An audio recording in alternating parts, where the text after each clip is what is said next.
নমস্কার, আদাব। আমি প্রশান্ত কুমার রায়। আজকে আমি আলোচনা করব পদার্থবিজ্ঞানের পঞ্চম অধ্যায় পদার্থের অবস্থা ও চাপ।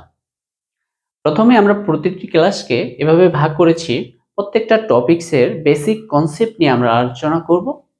দেন আমরা কোন কোন কোশ্চেনগুলো আসার সম্ভাবনা এবারের পরীক্ষায় সব থেকে বেশি সেগুলো নিয়ে আলোচনা করব, এবং কোন কোন প্রশ্নগুলা বিগত সালে আসছে সেগুলোও আলোচনা করব, এবং আমরা এমসিকিউ আলোচনা করব। তো আমরা যদি পঞ্চম অধ্যায়টাকে অ্যানালাইসিস করি, তাহলে আমরা খেয়াল করে দেখব যে প্লবতা, এই প্লবতা থেকে প্রায় 80% কোশ্চেন বিগত পরীক্ষাগুলোতে আসছে। তো আমরা যদি প্লবতাটা খুব বেসিক থেকে একবারে প্রত্যেকটা টপিকস কনসেপ্ট খুব ভালো করে আয়ত্ত করতে পারি, এবং প্রত্যেকটা প্রশ্ন যদি আমরা খুব ভালোভাবে বুঝতে পারি, তাহলে আমরা ধরে নিতে পারি যে আমাদের প্রায় 80% কভার হয়ে গেছে, এবং আমরা এমন হয়ে যেতে পারে যে আমরা এখান থেকে 10 মার্কস কমন পেয়ে যাব। আশা করি। চলুন শুরু করি। প্লবতা হচ্ছে কোনো বস্তুকে তরলে নিমজ্জিত করলে তরল কর্তৃক ওই বস্তুর উপর ঊর্ধ্বমুখী যে লব্ধি বল ক্রিয়া করে সেটাকে বলা হচ্ছে প্লবতা। এখন আমরা একটা উদাহরণের মাধ্যমে বোঝার চেষ্টা করি। আমার হাতে যে মার্কারটা আছে, এই মার্কারটাকে আমরা কোনো তরলে ধরলাম, সেটা পানিতে নিক্ষেপ করলাম বা পানিতে এভাবে ছেড়ে দিলাম, তাহলে কি হবে? কিছুক্ষণ পরে দেখবো আমরা যে তরলের কিছু গভীরতায় গিয়ে সেটা উপরের দিকে ভেসে উঠলো। তাহলে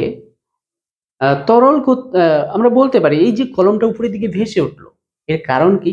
এর কারণ হতে পারে পানিটা এর উপর একটা ঊর্ধ্বমুখী বল প্রয়োগ করছে, ওই জন্য সেটা উপরের দিকে ভেসে উঠছে।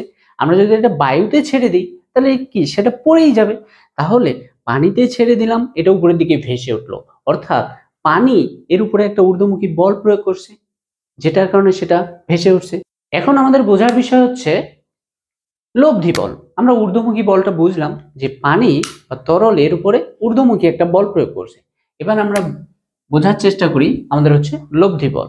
আমরা লব্ধি বল বিষয়টা বোঝার আগে ধরলাম এই একটা বস্তু, এই বস্তুটাতে এদিকে আমরা বল প্রয়োগ করলাম 20 নিউটন, এদিকে বল প্রয়োগ করলাম 20 নিউটন, এবং এই বলের দিকে এদিকে। এখন যদি কেউ দুইজন এটাকে দুই দিকে সমান বলে টানতেছে, তাহলে কি হবে? এই বস্তুটা কি কোনো দিকে যাবে? কোনো দিকেও যাবে না, সেটা এখানেই থাকবে। অর্থাৎ সমান পরিমাণ বল যখন কাজ করতেছে, দুই দিকে কোনো দিকেই সরে যাচ্ছে না, অর্থাৎ এর উপর যেহেতু কোনো সরণ হচ্ছে না, তাহলে এর উপর কোনো বলও কার্যকর হচ্ছে না। তাহলে এখানে বল কি? শূন্য। বল হলো শূন্য। কিন্তু বল তো প্রয়োগ করা হয়েছে এদিকে 20 নিউটন, এদিকে 20 নিউটন, কিন্তু কোনো দিকেই যাচ্ছে না, বল শূন্য। তাহলে আমরা বলতে পারি এখানে লব্ধি বল শূন্য। আমরা যদি এখানে খেয়াল করি, এই বলটাকে ধরলাম আমরা F2, এই বলটাকে ধরলাম আমরা F1, তখন আমরা বলতে পারবো যে লব্ধি বল সমান সমান হচ্ছে F2 মাইনাস F1। তাহলে F2 কত? 20 নিউটন মাইনাস 20 নিউটন, কত আসলো? 0 নিউটন। অর্থাৎ লব্ধি বলের সংজ্ঞা যদি আমরা দিই, তাহলে লব্ধি বল হচ্ছে বলের ভেক্টর যোগফল। আচ্ছা, আমরা আরেকটা উদাহরণ দিই। এইদিকে বল প্রয়োগ করা হলো 20 নিউটন, এইদিকে বল প্রয়োগ করা হলো 10 নিউটন। তাহলে এই বস্তুটা এবার কোন দিকে যাবে? এই দিকে যাবে, কারণ এদিকের বলটা কি বেশি, এদিকের বলটা হচ্ছে কম। তাহলে এবার যদি আমরা এটাকে F2 ধরি, এটা F1, তাহলে লব্ধি বল আমরা কি লিখবো? F2 মাইনাস F1, কত আসলো? 20 মাইনাস 10, 10 নিউটন। তাহলে আমরা বলতে পারি যে লব্ধি বল সমান সমান হচ্ছে বড় বল মাইনাস ছোট বল, এবং লব্ধি বলের দিক হবে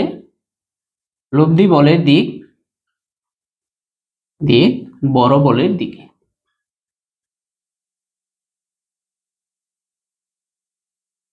যেমন এই বস্তুটা কোন দিকে যাবে? এই দিকে যাবে, অর্থাৎ লব্ধি বল কোন দিকে কাজ করবে? লব্ধি বল কাজ করবে এই দিকে, এবং লব্ধি বলের মান কি হবে? F2 minus F1। অর্থাৎ লব্ধি বল, খুব সংক্ষেপে যদি আমরা বলি যে লব্ধি বল হচ্ছে বড় বল মাইনাস ছোট বল, এটা হচ্ছে মান পাবো, এবং দিক কিভাবে পাবো?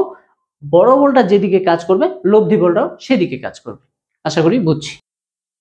প্লবতার সংজ্ঞা আমরা পড়েছি যে কোনো একটা বস্তুকে তরলে নিমজ্জিত করলে তরল কর্তৃক ঊর্ধ্বমুখী যে লব্ধি বল ক্রিয়া করে সেটাকে বলে প্লবতা। আমি বি সি ডি ই একটি বস্তুকে এই তরলে নিমজ্জিত করেছি, যেই তরলের ঘনত্ব রো ধরে নিলাম। এই তরলের ঘনত্ব হচ্ছে ও, এবং এই তলটার ক্ষেত্রফল হচ্ছে এ, এবং এই তলটারও ক্ষেত্রফল হচ্ছে এ।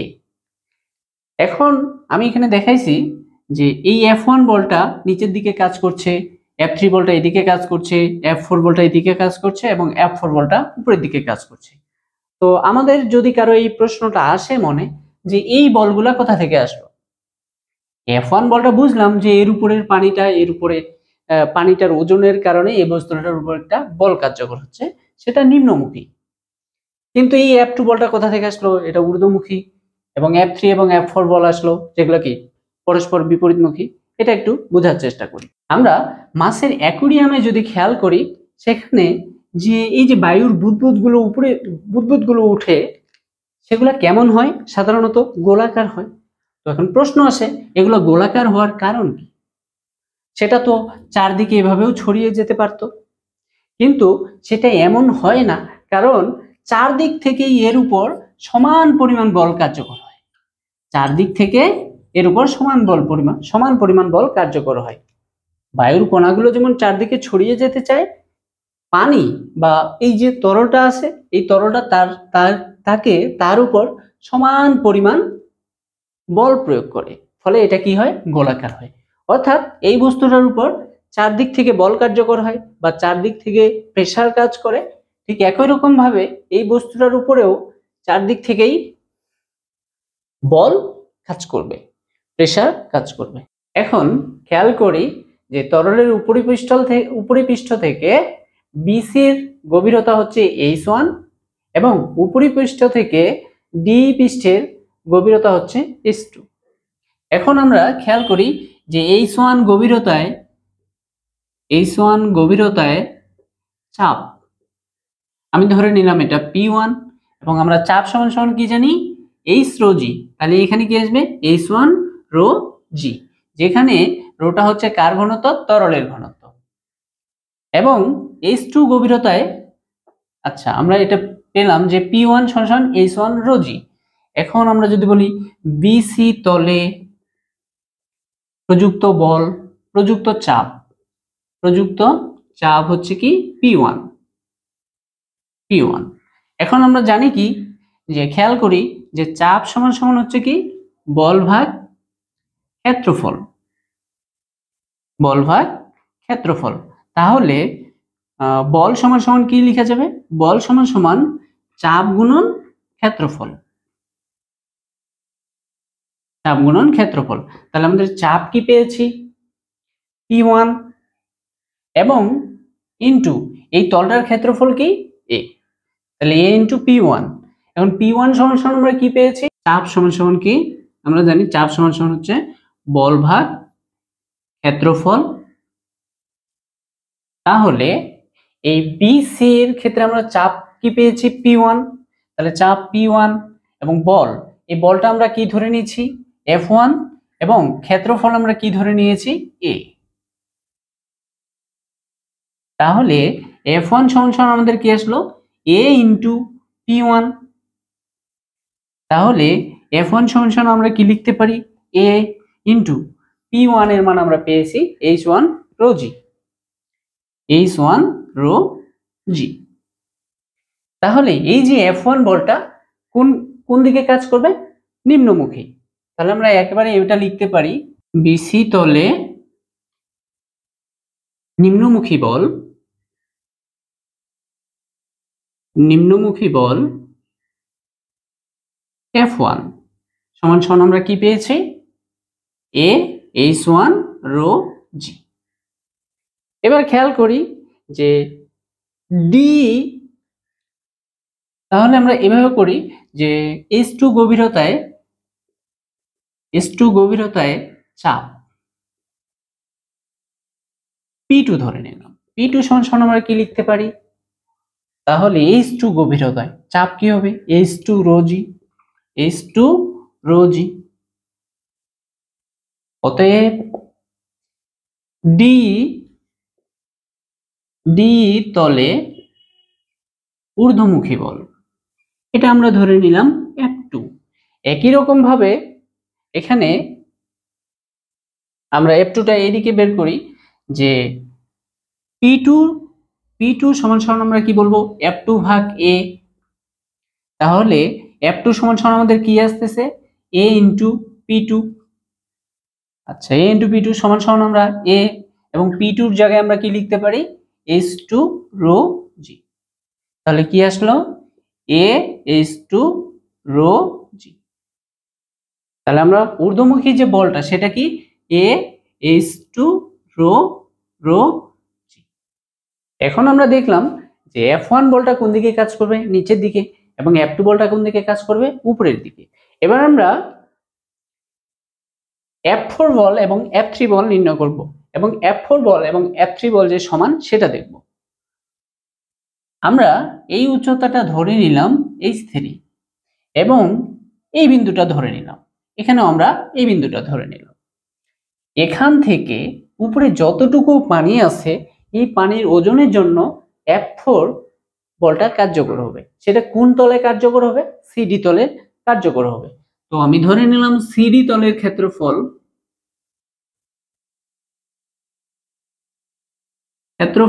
আমি ধরে নিলাম সেটা A2। এবার বি তলের ক্ষেত্রফল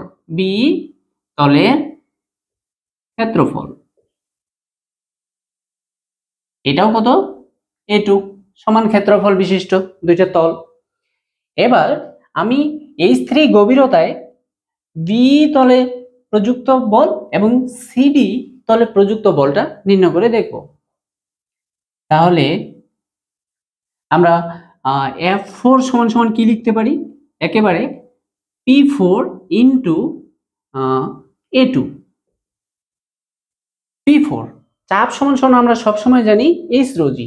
তাহলে কি আসবে? H3 রো জি ইন্টু কি? A2। এবারে F3টা তাহলে কি হবে? আমরা বলতে পারি P3 ইন্টু A2। কিন্তু P3 সমান আমরা কি বলবো? আমরা যেহেতু গভীরতা H3, এরও গভীরতা H3, তাহলে H3 রো জি ইন্টু A2। খেয়াল করে দেখি এই বলটা এবং এই বলটা সমান। তাহলে F3 বলটা এইদিকে কাজ করবে এবং F4 বলটা এইদিকে কাজ করবে। তাহলে F3 সমান কি হবে? F4 এবং দুইটাকে ফিনিশ করবে। আমরা আরেকটা কনসেপ্ট দেখেছি যে এই যেমন একটা বল এইদিকে টানলো, যেমন কেউ যদি একটা বলকে এইদিকে ঠেলে 10 নিউটন বলে এবং আরেকজন এদিকে 10 নিউটন বলে কোন একটা বস্তুকে, তাহলে এই বস্তুটা কোনো দিকে যাবে না, একটা আরেকটাকে ভ্যানিশ করে দেবে। তাহলে আমরা দেখলাম যে F3 এবং F4 বল পরস্পর সমান এবং বিপরীতমুখী, ফলে একটা আরেকটাকে কি করে দিবে? ভ্যানিশ করে দিবে। তাহলে এই BCDE তলের উপর কোন দুইটা বল কার্যকর হচ্ছে? একটা F1 বল এবং একটা F2 বল। খেয়াল করে দেখি F1 বলটা হচ্ছে আমাদের নিম্নমুখী বল এবং F2 বলটা হচ্ছে আমাদের ঊর্ধ্বমুখী বল। খেয়াল করে দেখি যে A সমান রো সমান জি সমান। পার্থক্য কি হচ্ছে? এখানে হচ্ছে H1, এখানে হচ্ছে H2, কিন্তু খেয়াল করে দেখি H2টার মানটা বড়, H1 এর মানটা হচ্ছে ছোট। তাহলে কোন বলটা বড়? F2 বলটা বড় এবং F1 বলটা হচ্ছে ছোট। তো আমরা শুরুতেই লব্ধি বল পড়েছি। অতএব BCDE বস্তুর উপর তরল কর্তৃক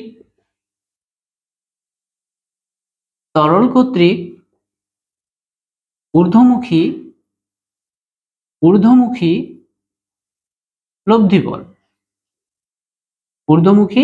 লব্ধি বল কি আসবে? F2 minus F1। এই লাইনটা আমরা বুঝছি কারণ আমরা লব্ধি বল শুরুতেই পড়লাম লব্ধি বল সমান সমান ছিল বড় বল মাইনাস ছোট বল। আমরা দেখলাম F2 বলটা বড় এবং F1 এর বলটা হচ্ছে ছোট, এবং এই লব্ধি বলের দিক কোন দিকে হবে, বড় বলটা যেদিকে কাজ করবে। F2 বলটা কোন দিকে কাজ করছে, উপরের দিকে কাজ করছে, ফলে লব্ধি বলেরও দিক কোন দিকে হবে, উপরের দিকে হবে। তাহলে দেখি F2, এই F2 এর মান আমরা কি পেয়েছি, A H2 rho g minus A H1 rho g. তাহলে এখান থেকে আমরা A রো জিটা কমন নিয়ে নিলাম, তাহলে কি পাচ্ছি H2 মাইনাস H1। এখন খেয়াল করি, এখানে আমি পাশে লিখি যে A রো জি এবং এই H2 থেকে H1 বাদ দিলে আমরা কি বস্তুটার উচ্চতা পাচ্ছি না, H। তাহলে H2 মাইনাস H1 আমরা কি লিখতে পারি, তাহলে আমরা বলতে পারি A রো জি H, তাহলে A ইন্টু H রো জি। খেয়াল করে দেখি এটা হচ্ছে কি এই তলটার ক্ষেত্রফল, এই তলের ক্ষেত্রফল, এটাকে যদি আমরা ভূমি ধরে নিই তাহলে ভূমির ক্ষেত্রফলের সাথে আমরা যদি এই উচ্চতা গুণ করি তাহলে কি পাবো, বস্তুটার আয়তন পাবো। তাহলে এই সমান আমরা কি লিখতে পারি, ভি রো জি। তাহলে এই ভি হলো কি বস্তুটার আয়তন।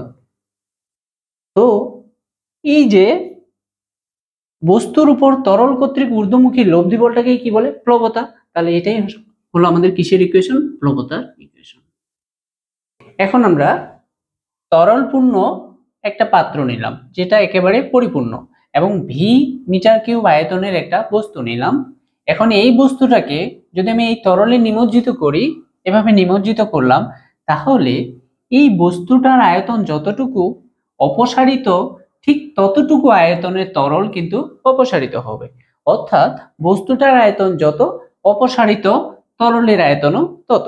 আমরা প্লবতা সমান সমান দেখলাম প্লবতা ভি রো জি, যেখানে এই জি হলো আমাদের কি অভিকর্ষ ত্বরণ, অভিকর্ষ ত্বরণ পাশেই লিখি ত্বরণ। রো হচ্ছে কি তরলের ঘনত্ব এবং এই ভি হলো কি বস্তুর নিমজ্জিত অংশের আয়তন, বস্তুর নিমজ্জিত অংশের আয়তন, অংশের আয়তন। এখন এই যে অপসারিত তরলের আয়তনটাও কি পাইলাম, ভি মিটার কিউব।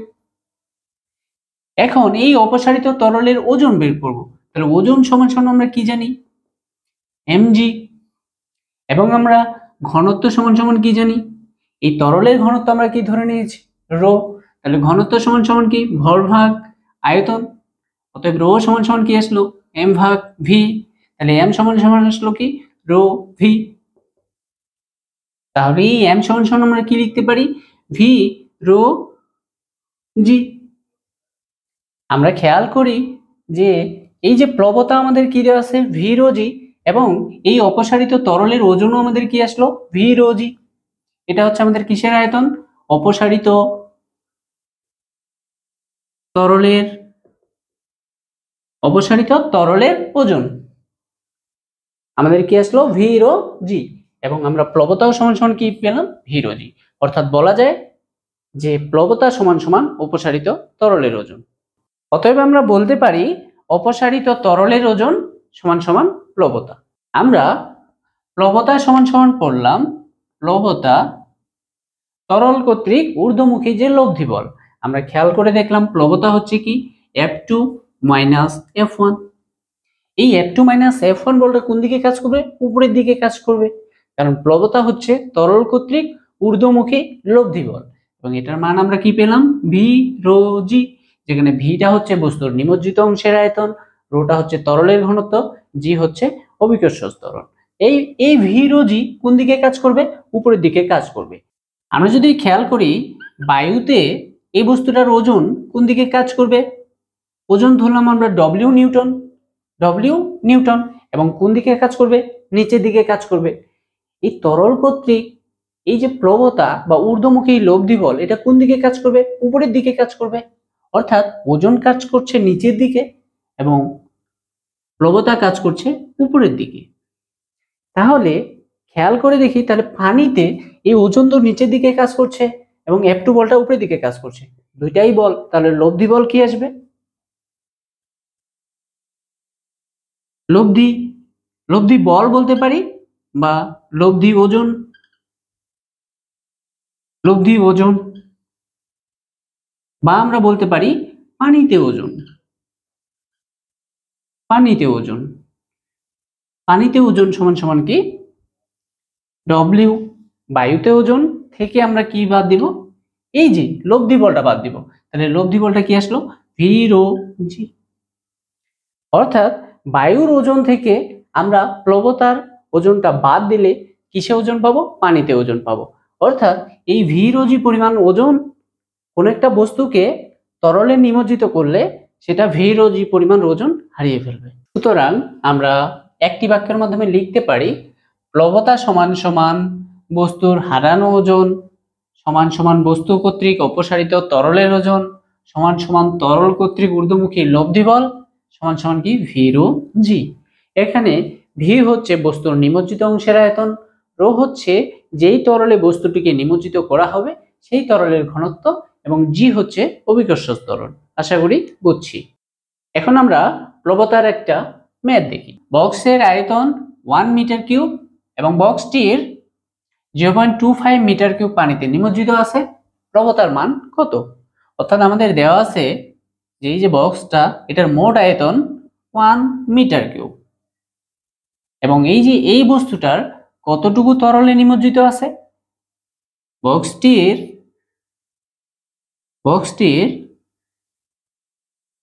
0. এই যে নিমজ্জিত অংশটার আয়তন আমাদের এতটুকু কি আছে? নিমজ্জিত আছে, এতটুকুর আয়তন হচ্ছে 0.25 মিটার কিউব। তাহলে আমাদের প্লবতা কতটুকুর জন্য আসবে? শুধু এই নিমজ্জিত অংশের আয়তনের জন্য। তাহলে প্লবতা সমান আমরা কি জানি? ভি রো জি। এই ভি এর মান আমরা কি 1 মিটার নিব? 1 মিটার কিউব নিব না, আমরা 0.25 নেব। 0.25 টু 1000 ইন্টু 9.8 এবং প্লবতার একক কি হবে? নিউটন। তাহলে মান আমাদের আসলো 2450। এইটাই হারানো ওজন। এবার আমরা আর্কিমিডিসের সূত্র দেখি। আর্কিমিডিস কি বলেছেন? যে কোনো একটা বস্তুকে আংশিক বা সম্পূর্ণরূপে তরলে নিমজ্জিত করলে বস্তুর হারানো ওজন সমান বস্তু কর্তৃক অপসারিত তরলের ওজন। এখন আমরা বস্তুর ভেসে থাকা এবং ডুবে যাওয়ার বিষয়টা দেখব। বস্তুর ভেসে থাকা এবং ডুবে যাওয়া। আমরা বস্তুর ঘনত্ব যখন তরলের ঘনত্বের থেকে কম হবে তখন আংশিক নিমজ্জিত অবস্থায় ভাসবে, অর্থাৎ বস্তুটা সম্পূর্ণটা নিমজ্জিত থাকবে না, তার কিছু পরিমাণ নিমজ্জিত থাকবে। দ্বিতীয়টা দেখি, বস্তুর ঘনত্ব সমান যখন তরলের ঘনত্ব হবে, বস্তুর ঘনত্ব এবং তরলের ঘনত্ব সমান, তখন বস্তুটা সম্পূর্ণ নিমজ্জিত অবস্থায় ভাসবে। এখন এই বস্তুটাকে ধরে যদি আমি এত গভীরতা এনে ছেড়ে দিই তাহলে সেই উচ্চতায় সে ভেসে থাকতে পারবে, অর্থাৎ এই উচ্চতা বরাবরই সে ভেসে থাকবে। আরেকটু নিচে নামাই দিলাম তাহলে এই উচ্চতা বরাবরই সে ভেসে থাকবে। আমরা এই বস্তুটাকে আরেকটু উঠাই দিলাম এখানে, তাহলে ওই উচ্চতা বরাবর সে ভেসে থাকবে, উপরেও যাবে না নিচেও আসবে না। এবার আমরা দেখি বস্তুর ঘনত্ব যখন তরলের ঘনত্ব থেকে বেশি হবে তখন বস্তুটাকে ছেড়ে দিলাম, তরলে ছেড়ে দিলাম, খেয়াল করে দেখব বস্তুটা আস্তে আস্তে আস্তে একেবারে তলায় গিয়ে ঠেকবে। এবার আমরা দেখি যে এখানে আমাদের আসলো কি? বস্তুর ওজন গ্রেটার দেন প্লবতা। তো আমরা জানি কি বস্তুর ওজন কোন দিকে কাজ করবে? নিচের দিকে। এবং প্লবতা কোন দিকে কাজ করে? প্লবতা উপরের দিকে কাজ করে, ভি রো জি। তো প্লবতা যদি বস্তুর ওজনের থেকে বেশি হয়ে যায়, তো প্লবতা মানে কি? ঊর্ধ্বমুখী ফোর্স। তাহলে ওজনের থেকে যদি প্লবতা বেশি হয়ে যায় তাহলে বস্তুটা কি উপরে দিয়ে ছিটকে যাওয়ার কথা? কিন্তু আমি একটা বস্তুকে পানিতে ছেড়ে দিলাম, সেটা কি উপরের দিকে কখনো ছিটকে যাবে? নিশ্চয় না। তাহলে কি হয় যে এখানে প্লবতার মানটা বেশি আসছে। যেমন এই বস্তুটার ক্ষেত্রে আমরা যদি প্লবতা বের করি কতটুকু আয়তনের জন্য বের করব? ঠিক এই যে নিমজ্জিত অংশের আয়তনের জন্য, এতটুকুর জন্যই তো প্লবতা আসে। কিন্তু এইখানে প্লবতাটা বড় ধরা হয়েছে কারণ এই প্লবতাটা বের করা হয়েছে পুরো আয়তনটার জন্য। প্লবতাটা বের করা হয়েছে পুরো আয়তনটার জন্য। অর্থাৎ এই কনসেপ্ট অনুযায়ী প্লবতা যে নির্ণয় করা হয়েছে সেটা শুধুমাত্র নিমজ্জিত অংশের আয়তনের জন্য না, এটা হচ্ছে পুরো বস্তুটাকে নিমজ্জিত ধরে মোট আয়তনের জন্য প্লবতা নির্ণয় করা হয়েছে, শুধুমাত্র নিমজ্জিত অংশের জন্য না। আশা করি বুঝছি। এখন আমরা প্লবতা বিষয়ের উপর কয়েকটি ম্যাথ দেখব। তো এই কয়েকটা ম্যাথ পড়লে, এই কয়েকটা ম্যাথ কেউ যদি শুরু থেকে একেবারে না টেনে এবং কনসেপ্ট বুঝে করে, তাহলে প্লবতা বিষয়ের যে কোনো প্রশ্ন তাকে যেভাবেই দেয়া হোক না কেন সে পারবে। প্লবতা সম্পর্কিত প্রশ্নসমূহ আমি প্রথমে লিখেছি, বস্তু তরলে ডুবে যাবে কিনা বা তরলে ছেড়ে দিলে কি হবে। দ্বিতীয় টাইপ বা দ্বিতীয় প্রশ্ন, তরলে নিমজ্জিত বস্তুর ওজন কত। দ্বিতীয় টাইপ হচ্ছে তরলে নিমজ্জিত বস্তুর ওজন। তৃতীয় প্রশ্ন আমাদের কি, কোনো বস্তুকে তরলে নিমজ্জিত করলে বস্তু ওজন হারাবে কিনা, কোনো একটা বস্তুকে তরলে নিমজ্জিত করলে সেটা ওজন হারাবে কিনা। 4 নাম্বার যে টাইপটা আমরা বলতে পারি ভিভিআই, মোস্ট ইম্পর্টেন্ট এটা, যে আর্কিমিডিসের সূত্র মেনে চলে কিনা। এই প্রশ্নটা এভাবেও আসতে পারে, অপসারিত তরলের ওজন হারানো ওজনের সমান কিনা।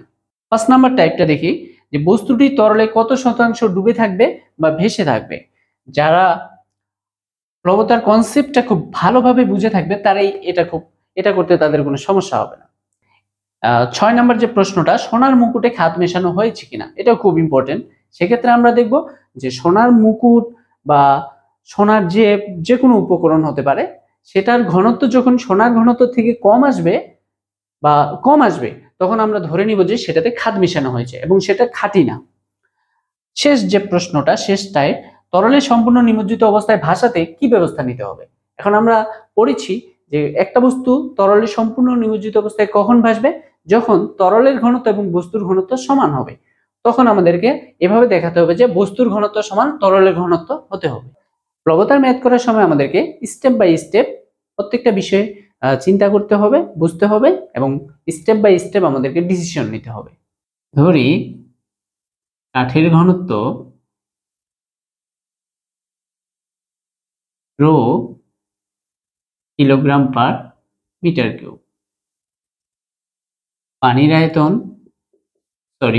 ঘনত্ব রো ডব্লিউ কিলোগ্রাম পার মিটার কিউব, এবং আমাদের এটা দেওয়া আছে কত, 500 কিলোগ্রাম পার মিটার কিউব, এবং এটা আমাদের কত দেওয়া আছে, 1000 কিলোগ্রাম পার মিটার কিউব। আমরা দেখলাম যে কাঠের ঘনত্ব যেহেতু রো লেস দেন রো ডব্লিউ, অর্থাৎ কাঠের ঘনত্বটা পানির ঘনত্ব থেকে কম, পানিতে আংশিক নিমজ্জিত অবস্থায় ভেসে থাকবে। এখন আমরা যেহেতু কাঠের ঘনত্বটা পানির ঘনত্ব থেকে কম, তাই আমরা ডিসিশন নিতে পারি কি, যে কাঠটি পানিতে আংশিক নিমজ্জিত অবস্থায় ভাসবে। এখন ধরি কাঠটির মোট আয়তন ভি মিটার কিউব এবং কাঠটির নিমজ্জিত অংশের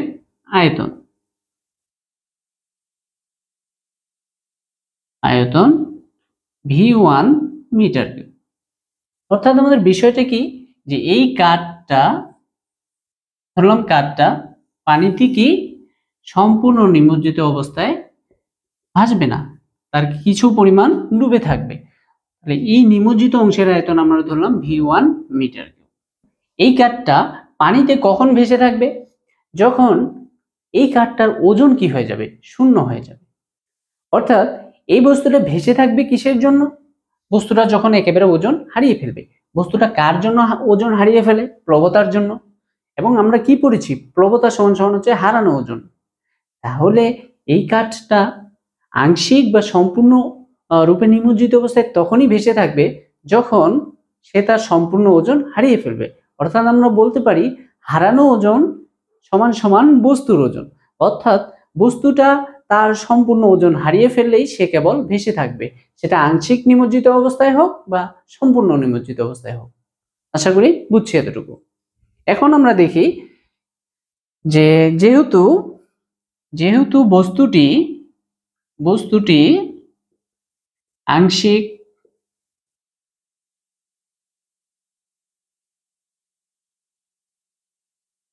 নিমজ্জিত অবস্থায় ভাসে, তাই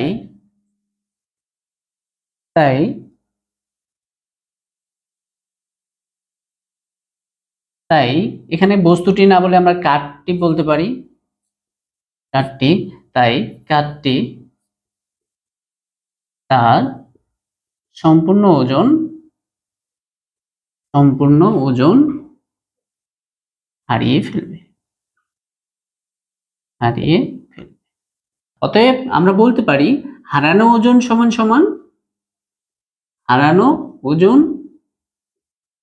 সমান বস্তুর ওজন বা কাঠটির ওজন।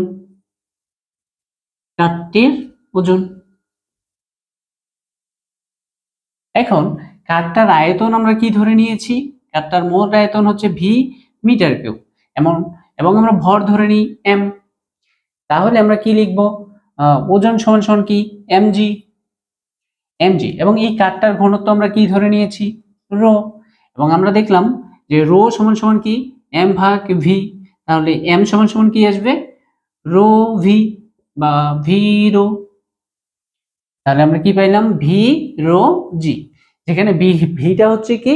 কাঠটার মোট আয়তন, রো হচ্ছে কাঠটার ঘনত্ব, জি হচ্ছে অভিকর্ষ ত্বরণ। এখন আমরা জানি প্লবতা। ওই যে কাঠটার কতটুকু অংশ নিমজ্জিত অবস্থায় ছিল? এই পরিমাণ, যে V1 মিটার কিউব কি অবস্থায় ছিল? নিমজ্জিত অবস্থায় ছিল। তাহলে প্লবতা সমান আমরা কি জানি?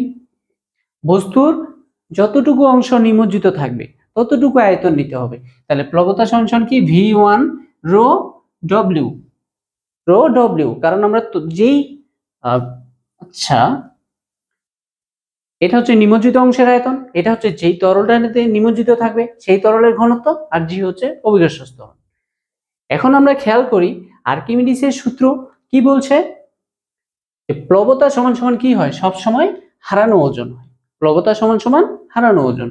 তাহলে আমরা কি বলতে পারি? প্লবতা সমান হারানো ওজন। এবং আমরা এইখানে কি দেখেছি? হারানো ওজন সমান হচ্ছে কাঠটির ওজন। এবং আমরা দেখলাম কাঠটির ওজন কি আসলো? ভি রো জি।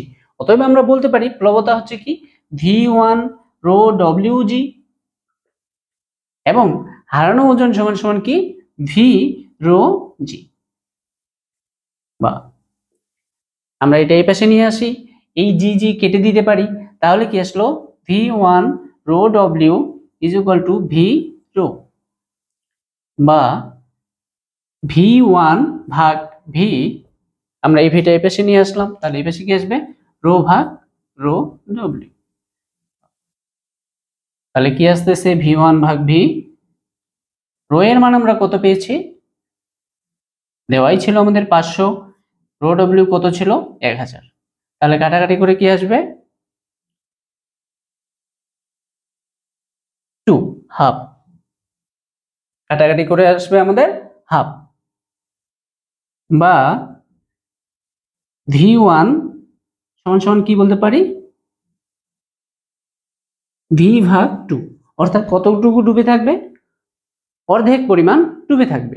কারণ এই V1টা ছিল আমাদের কি? নিমজ্জিত অংশের আয়তন, অর্থাৎ কাঠটির অর্ধেক পরিমাণ ডুবে থাকবে। এখন এটাকে যদি আমরা শতকরায় প্রকাশ, V1 সমান ভি ইন্টু ভি ভাগ 2 ইন্টু 100%। তাহলে কি আসবে? ভি এর 50%, অর্থাৎ মোট আয়তনের 50% ডুবে থাকবে। এখন তাহলে ভেসে থাকবে কতটুকু? যেহেতু 50% ডুবে থাকবে, 50% ভেসে থাকবে। আশা করি বুঝছি। এই ম্যাথটি যদি আমাদের এমসিকিউ এ আসে তাহলে কিভাবে আমরা শর্টকাট করব? সেক্ষেত্রে বস্তুর ডুবন্ত অংশের ডুবন্ত অংশ সমান আমরা ধরবো কি? উপরে হচ্ছে বস্তুটির ঘনত্ব, বস্তুটির ঘনত্ব ভাগ হচ্ছে নিচে হচ্ছে যেই তরলটাতে নিমজ্জিত করবে তার ঘনত্ব, তরলের ঘনত্ব ইন্টু 100%। আচ্ছা, কত অংশ বা কত শতাংশ ডুবে থাকবে। তাহলে এখানে কি বস্তুর ঘনত্ব কত, কাঠটির ঘনত্ব আমরা দেখলাম 500, তরলের ঘনত্ব হচ্ছে 1000 ইন্টু হচ্ছে 100%। তাহলে আমরা কি খেয়াল করে দেখবো, কাটা, তাহলে 50%। তাহলে 50% তার কি থাকবে, ডুবে থাকবে। মোট আয়তনের 50% ডুবে থাকবে, 50% ভেসে থাকবে। আচ্ছা, এবার আমরা আরেকটি ম্যাথ দেখি। আমাদের ম্যাথটি আছে, আর্কিমিডিসের সোনার মুকুটের বাতাসে ওজন 10 নিউটন এবং পানিতে ওজন 9.4 নিউটন এবং মুকুটের ঘনত্ব কত। প্রশ্নটি এভাবে আসতে পারে, মুকুটের ঘনত্ব কত, বা এভাবে আসতে পারে মুকুটটিতে খাদ মেশানো হয়েছে কিনা, বা এভাবে আসতে পারে সোনার মুকুটটি খাঁটি কিনা। তো আমরা ধরে নিলাম যে বাতাসে ওজন আমাদের কত নিউটন, 10 নিউটন, পানিতে ওজন 9.4 নিউটন। তাহলে আমরা বলতে পারি হারানো ওজন, হারানো ওজন হচ্ছে আমাদের কত, 10 মাইনাস 9.4, তাহলে কত আসতেছে, 0.6 নিউটন। আচ্ছা, অর্থাৎ এখানে যখন আমাদের বলে দেওয়া আছে যে মুকুটটার বাতাসে ওজন এত নিউটন এবং পানিতে ওজন এত, অর্থাৎ আমরা ধরে নিতে পারি যে এই যে মুকুটটা সম্পূর্ণটাই কি পানিতে নিমজ্জিত। এখন মুকুটটার আয়তন আমরা ধরে নিলাম ভি মিটার কিউব। তাহলে আমরা প্লবতা সমান সমান কি লিখতে পারি, প্লবতা হচ্ছে ভি রো জি, যেখানে ভি হচ্ছে কিসের আয়তন, মুকুটের আয়তন, মুকুটের আয়তন, রো হচ্ছে পানির ঘনত্ব, এবং এটা কত, 1000 কিলোগ্রাম পার মিটার কিউব, আর জি হচ্ছে কি 9.8 ms ইনভার্স 2। হারানো ওজন, হারানো ওজন, বা আমরা বলতে পারি এখান থেকে প্লবতা আমাদের কি ভি রো জি, ভি রো জি, এবং হারানো ওজন আমাদের কত, 0.6, তাহলে 0.6, বা এখান থেকে আমরা ভি সমান সমান কি 0.6 ভাগ হচ্ছে ভি রো লিখতে পারি। তাহলে কি আসতেছে, 0.6 ভাগ এর ভি এর মান আমরা, সরি, এখানে হচ্ছে রো জি, রো এর মান হচ্ছে কত, 1000 ইন্টু জি এর মান হচ্ছে 9.8।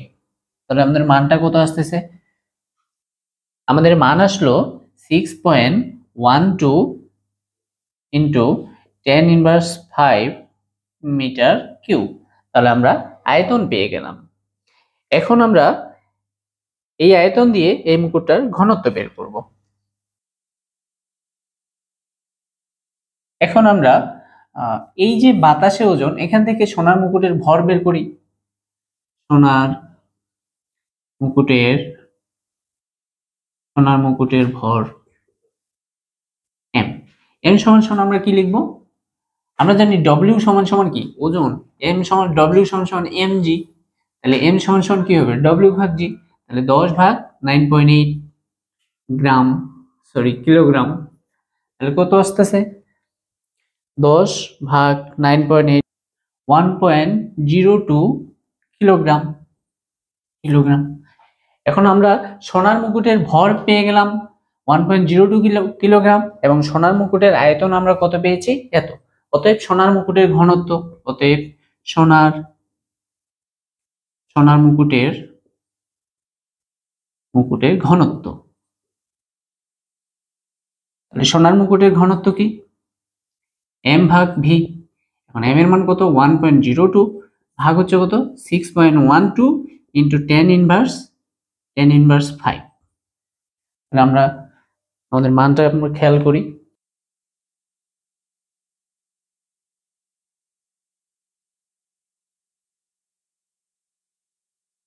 তাহলে আমাদের সোনার মুকুটের ঘনত্ব আসলো কত, 16,666 কিলোগ্রাম পার মিটার কিউব। আমাদের এটুকু শেষ। এখন মুকুটে খাদ মেশানো হয়েছে কিনা, আমরা জানি সোনার মুকুটের ঘনত্ব কত, সোনার ঘনত্ব কত, সোনার ঘনত্ব 19,300, 19,300 কিলোগ্রাম পার মিটার কিউব। যেহেতু আমাদের সোনার মুকুটের ঘনত্বটা এই 19,300 থেকে কম, তাহলে বলা যায় যে সোনার মুকুটে অন্য কোনো পদার্থ মেশানো হয়েছে যার ঘনত্ব কি সোনার ঘনত্ব থেকে কম। যেহেতু সোনার মুকুটের ঘনত্ব লেস দেন কত 19,300, তাই বলা যায় হাত মেশানো হয়েছে।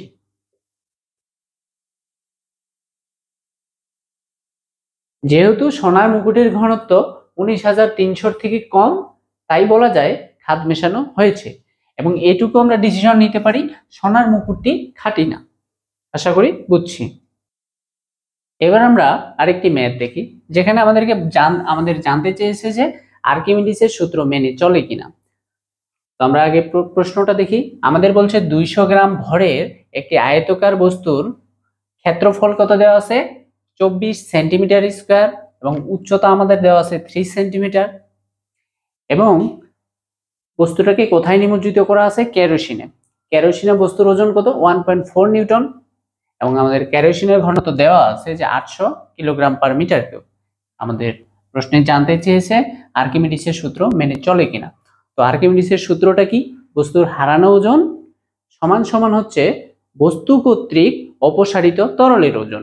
যদি আমাদের এই দুইটা সমান আসে তাহলে বলবো যে আর্কিমিডিসের সূত্র মেনে চলেছে, আর যদি এই দুইটা সমান না আসে তাহলে আমরা বলবো যে সূত্র মেনে চলে নেই। আচ্ছা, এখন দেখি আমরা কেটেই দিও, ঠিক আছে। যে বস্তুর বাতাসে ওজন, তাহলে বাতাসে ওজন সমান সমান কি mg। তাহলে m কত আমাদের 200 গ্রাম। তাহলে আমরা এখানে এভাবেও করতে পারি, m সমান সমান আমাদের কত 200 গ্রাম। তো এটাকে আমাদেরকে অবশ্যই ফিজিক্সের যে কোনো ম্যাথ আমাদেরকে এসআই ইউনিটে যেতে হবে। তাহলে গ্রাম তো সিজিএস পদ্ধতিতে, তাহলে আমাদেরকে এসআই ইউনিটে যেতে হলে কি করতে হবে 1000 দিয়ে ভাগ দিতে হবে। তাহলে 200 ভাগ 1000 আমাদের কত আসতেছে 0.2 কিলোগ্রাম। অতএব 0.2 ইন্টু 9.8 এত নিউটন। তাহলে কত আসে আমাদের বাতাসে ওজন আসলো 1.96 নিউটন। আমাদের কেরোসিনে বস্তুর ওজন কত দেওয়া আছে, আচ্ছা এটাকে আমরা W1 ধরলাম। কেরোসিনে বস্তুর ওজন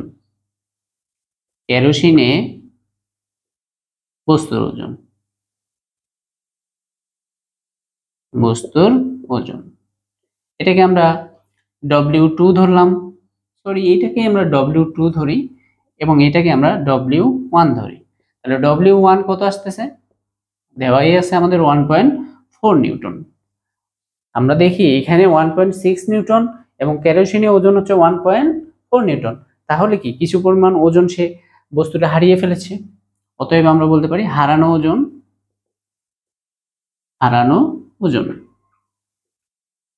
তাহলে W2 মাইনাস W1, তাহলে W2 এর মান কত 1.96 মাইনাস 1.4, তাহলে আমাদের মান আসে 0.56 নিউটন। এখন আমরা দেখব যে বস্তু কর্তৃক অপসারিত কেরোসিনের ওজন যদি আমাদের 0.56 নিউটন আসে তাহলে বলবো যে আর্কিমিডিসের সূত্র মেনে চলে। এখন দেখি বস্তু কর্তৃক অপসারিত কেরোসিনের ওজন আমরা ধরে নিলাম m1g। এখন এই বস্তুটার আয়তন যতটুকু হবে ঠিক ততটুকু কেরোসিন অপসারিত হবে। তাহলে এবং কেরোসিনের ঘনত্ব আমরা ধরে নিলাম রো, কেরোসিনের ঘনত্ব ধরে নিলাম রো, এবং এটা দেওয়া আছে আমাদের কত 800 কিলোগ্রাম পার মিটার কিউব। তো আমরা রো সমান সমান কি জানি m ভাগ v।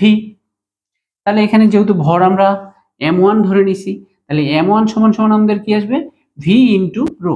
এই ভিটা কি কতটুকু বস্তুটার আয়তন যতটুকু অপসারিত কেরোসিনের আয়তন ততটুকু। তাহলে এই ভিটা হচ্ছে বস্তুটার আয়তন। তাহলে বস্তুটার আয়তন আমরা কি পাচ্ছি আমাদের ক্ষেত্রফল দেওয়া আছে এবং আমাদের উচ্চতা দেওয়া আছে। তাহলে আমাদের আয়তন আগে বের করে নিতে হবে। ইভি সমান আমরা বলতে পারি কি দেওয়া আছে 24 সেন্টিমিটার স্কোয়ার ইন্টু আমাদের কত দেওয়া আছে 3 সেন্টিমিটার। তো এই দুটাকে গুণ করলে কত আসে 72 সেন্টিমিটার কিউব। কিন্তু আমরা সেন্টিমিটার কিউব দিয়ে ম্যাথটা করতে পারবো না, আমাদেরকে এসআই ইউনিটে যেতে হবে, এটাকে মিটার কিউবে করে নিতে হবে। আচ্ছা, আমরা জানি কি 100 সেন্টিমিটার সমান সমান 1 মিটার, 100 সেন্টিমিটার সমান সমান 1 মিটার। তাহলে এটার জন্য আমরা কয়টা 100 দিয়ে ভাগ দিব? 3টা 100 দিয়ে ভাগ দিব। আশা করি বুঝছি। 72 ইন্টু 10 ইনভার্স 6 মিটার কিউব। এখন আমরা দেখি, তাহলে m1 সমান আমরা কি লিখতে পারি? ভি রো জি। ভি এর মান আমরা কত পেলাম? 72 ইন্টু 10 ইনভার্স 6 রো। রো এর মান আমাদের কত দেওয়া আছে? 800 ইন্টু জি এর মান আমাদের কত? 9.8। তাহলে আমরা দেখি।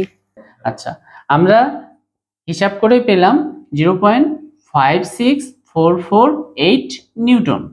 আমরা হিসাব করে পেলাম 0.56448 নিউটন। এটা হচ্ছে অপসারিত কেরোসিনের ওজন, এবং হারানো ওজন আমাদের কত? 0.56 নিউটন। হারানো ওজন নট ইকুয়াল কি? হারানো ওজন এবং অপসারিত কেরোসিনের ওজন সমান নয়, তাহলে আমরা বলতে পারি আর্কিমিডিসের সূত্র মেনে চলে না। আশা করি বুঝছি। এবার আমরা আরেকটি ম্যাথ দেখি, যেখানে একটি বস্তুর ভর হচ্ছে 200 গ্রাম এবং আয়তন 250 সেন্টিমিটার কিউব। বস্তুটি পানিতে ডুবে যাবে কিনা। আচ্ছা, খেয়াল করি, বস্তুর ভর m সমান 200 গ্রাম। তো গ্রামটাকে আমরা কি করে নিব? অবশ্যই কিলোগ্রাম। তাহলে 200 ভাগ 1000, তাহলে আমাদের কত আসলো? 0.2 কিলোগ্রাম। এবার বস্তুটির আয়তন কত? আয়তন ভি সমান 250 সেন্টিমিটার কিউব। তাহলে অবশ্যই এটাকে আমাকে কি করতে হবে? মিটার কিউব করতে হবে। এর জন্য 250 কে কি 100 গুণন 100 গুণন 100। মানে এইটুক যদি না বুঝি, তাহলে আমরা জানি 1 মিটার সমান কি 100 সেন্টিমিটার। অতএব 100 সেন্টিমিটার সমান 1 মিটার। অতএব 1 সেন্টিমিটার মানে কি 1 ভাগ 100 মিটার। তাহলে এটা আমাদের আসবে কি 250 ইন্টু 10 ইনভার্স 6 মিটার কিউব। আচ্ছা, এটাকে যদি আমরা এভাবে লিখতে চাই 2.5 ইন্টু 10 ইনভার্স 4, এই 250 ইন্টু 10 ইনভার্স 6 মিটার কিউবকে আমরা 2.5 ইন্টু 10 ইনভার্স 4 মিটার কিউব বলতে পারি। তাহলে এখন আমরা বস্তুটার ঘনত্ব বের করব। তাহলে বস্তুর ঘনত্ব rho is equal to m ভাগ v। তাহলে আমাদের মান কত আসবে? m এর মান হচ্ছে আমাদের 0.2, তাহলে 0.2 ভাগ হচ্ছে 2.5 ইন্টু 10 ইনভার্স 4। আমাদের উত্তর আসলো 800 কিলোগ্রাম পার মিটার কিউব। যেহেতু বস্তুর ঘনত্ব লেস দেন পানির ঘনত্ব,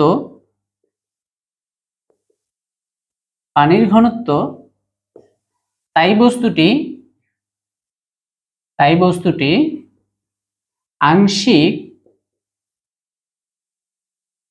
নিমজ্জিত অবস্থায় ভাসবে।